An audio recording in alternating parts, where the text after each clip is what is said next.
Hi, my name is Jake. Now let's talk music.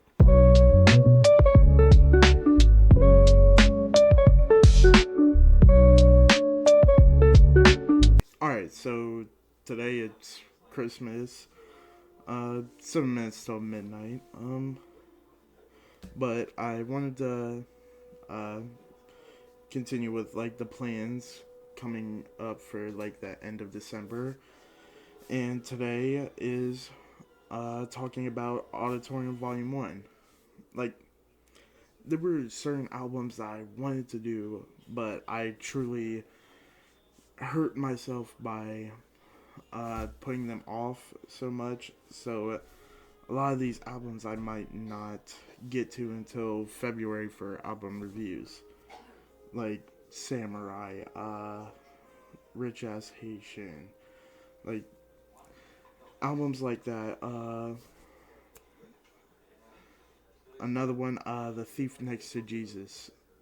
I I wish I would have talked about this earlier in this year, but I just didn't. So that's on me. But I can't spend too much time on that. I that's in the past. I need to take advantage of the time that I have here before we get into January, where I'm gonna be putting a lot of work in to do all the um, brand new albums for each and every single day. I ain't gonna lie. Today I kept like trying to find a way to listen to this album again, but it's just like it's Christmas Day. I'm dealing with family. It's Christmas. I shouldn't spend like the time worrying about this, but I still wanted to listen to it, so I don't just come on here and like sound like an idiot trying to talk about this album. But eventually, about like 9, 10 o'clock tonight, I was able to sit down and listen to this. And I also went on YouTube, uh, watched a couple of like interviews that they did, like both during and after everything with this album. So yeah, actually, before I had even listened to this album for the first time, I watched a 4 hour interview that they did on Drink Champs, and it was like for the first like 2 3 hours they were just talking about like I think it was just the first 2 hours. They were saying talking about like what went into this album and everything to deal with it, and then they spent like last hour to 2 hours doing what they do on Drink Champs.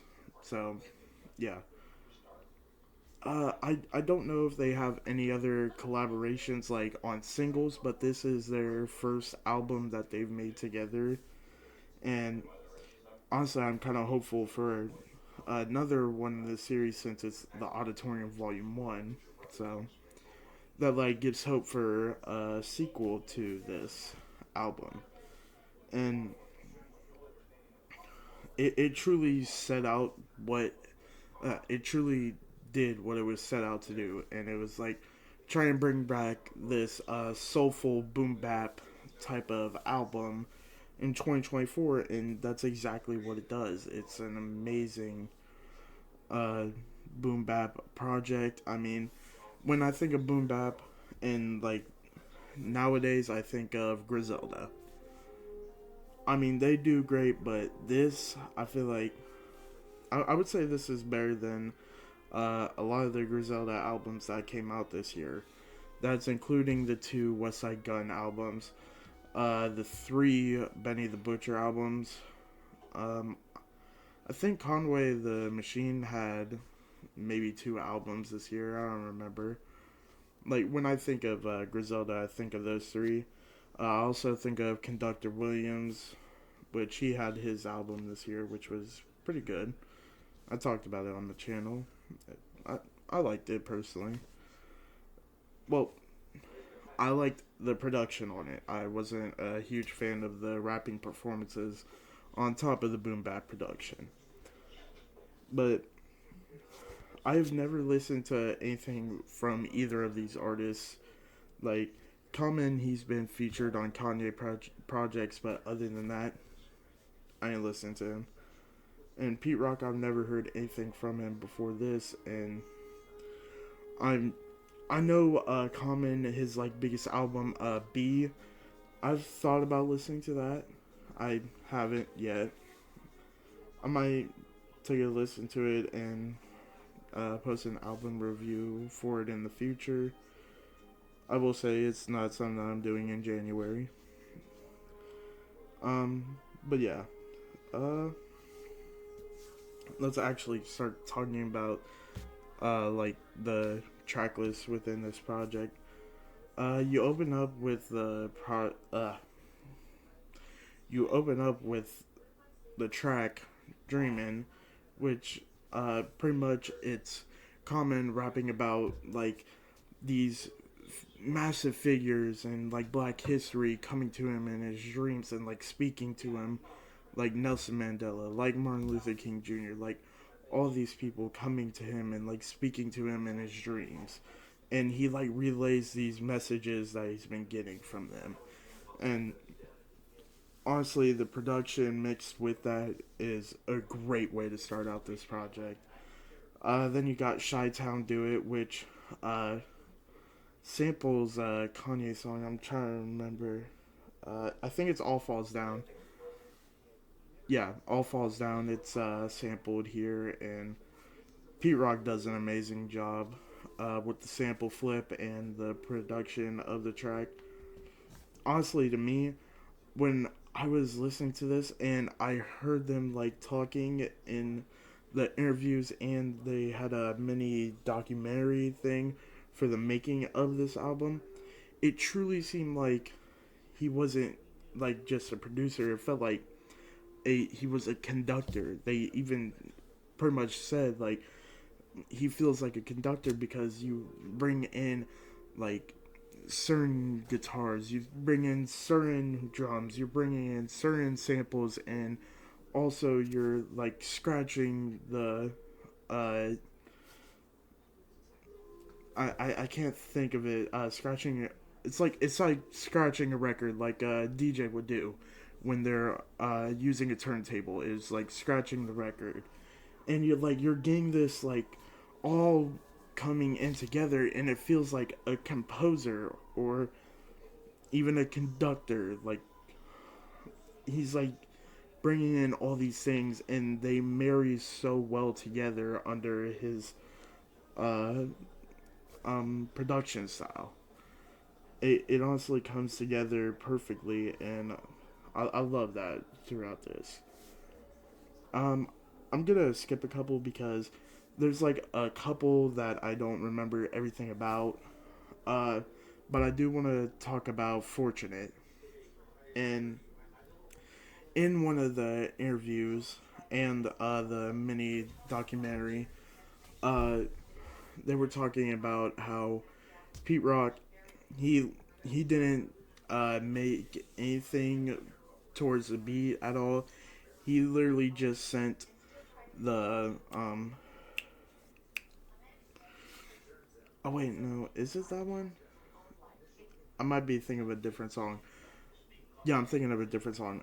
With Fortunate, it was he sent Common the beat, and he he when he received the beat, he got a call to tell him about like one of his close friends had died that same day, and like the only thing that he thought of like when he was in that situation, he walked outside of the studio and it said, I don't remember the exact words, but talking about how fortunate he is to be alive and in the situation that he is.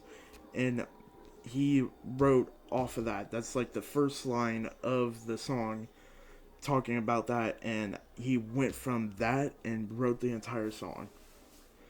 And it just feels like it's everything is on such a personal level uh, through his work on this album, and I truly love it. I would say my favorite track is the next track, So Many People, and it's just I forget like the exact lyrics, but he's talking about like uh talking about his destiny, talking about his hope for his life. I I can't like explain it very well right now, but I literally heard this song, and the thing that sucks is that uh Spotify doesn't have like the lyrics, so I went to Genius and I seen like the whole breakdown of the lyrics. I can actually pull it up on my phone. Um, 1 second. Um, yeah, I'm just doing this because it's gonna like get in my head if I don't do this. Um, why? I'm sorry. It only thing that came up was Lil Yachty. Okay. He in the first verse he's talking about destiny and talking about what his destiny could be and what he could truly become. Like, uh, uh, next one was faith. In verse 2, he talks about faith and talks about how some people live by it or some ignore it. And he truly, like, he truly deep dives into what each of these things mean to him, and he also pays respect and pays love to Lauryn Hill. And then verse 3 is talking about hope and talking about how in the future he wants to see this like hope, or there's like other people who only want to see hope now, and it's like he even talked about like when he was a child, how that's when he first felt hope, like hope to like make a bigger thing. And like I'm trying to like figure out the words that I want to say. Like I know what I want to say, but I don't know the words to articulate it. Like this hope that he can make something better for himself because he's being raised in like the rough streets of Chicago. Like he he didn't have an easy childhood. He grew up with the gangs, like all of this, and he's talking about how he wants to like unify Chicago and like maybe like he has this hope that one day they will be united and there will the killing will stop. And it it's just my favorite song, and it's like the most meaningful because everyone will have faith, they will have destiny, and they will have hope that comes into their lives at some point. You you choose when, but at some point you're gonna think about your destiny. You're gonna have to like have faith in something or someone. Like I mean, and then uh, everyone has hope. Hope for something in their lives or hope for something in other people's lives. Like it's like you always want to hope for something better. You know, it gives you like a motivation, and everyone goes through that in their lives. But yeah, I just wanted to talk about that because that really hit home when I was listening to it, and it's my personal favorite off the track list. Uh, then there's A God featuring Jennifer Hudson. Honestly, an amazing song. Everything. I just. I.